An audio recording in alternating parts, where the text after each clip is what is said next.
Water for Elephants brings a circus to Broadway. It's based on the best-selling novel and hit film. The new musical, directed by Tony nominee Jessica Stone.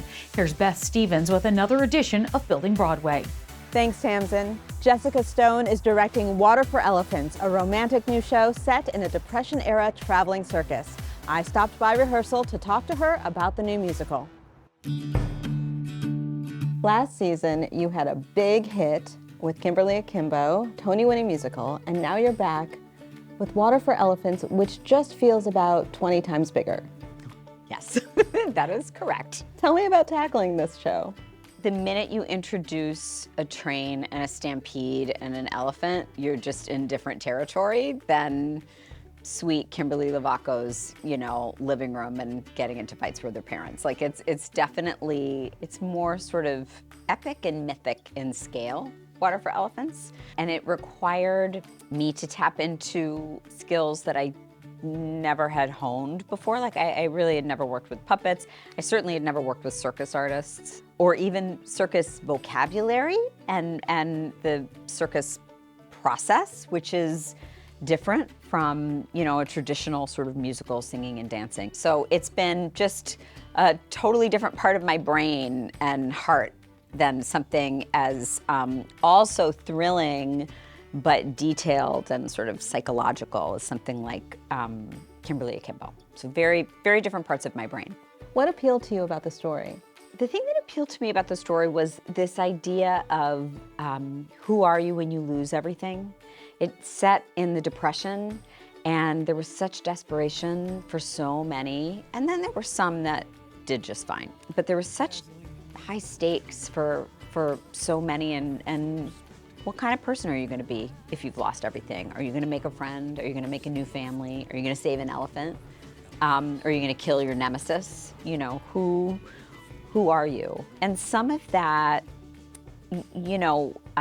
was really interesting to chew on during the pandemic. Having time and space when we were just all locked away and looking at, when your norm is taken away from you. And some people fared fine during the pandemic and some people really, really struggled. And it was a really interesting sort of parallel, an insight into that kind of survival instinct. Is there a part of the novel that you have front of mind that's like your guiding light?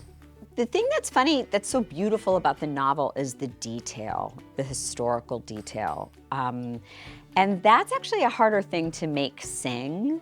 The thing that really spoke to me was this older gentleman who is now in a place he's basically lost his family, and his sense of being needed and use. And no one is really that interested in his stories. I mean, they sort of give it lip service, but they don't really hear him or see him. The idea that he has this incredible story to tell and that by the end he finds his tribe again. That was the thing that I thought, well, that sings. What was the key to casting the trio at the center of this story? It's the kind of show that there are so many elements and everybody's a little bit out of their lane. We have circus performers who are singing.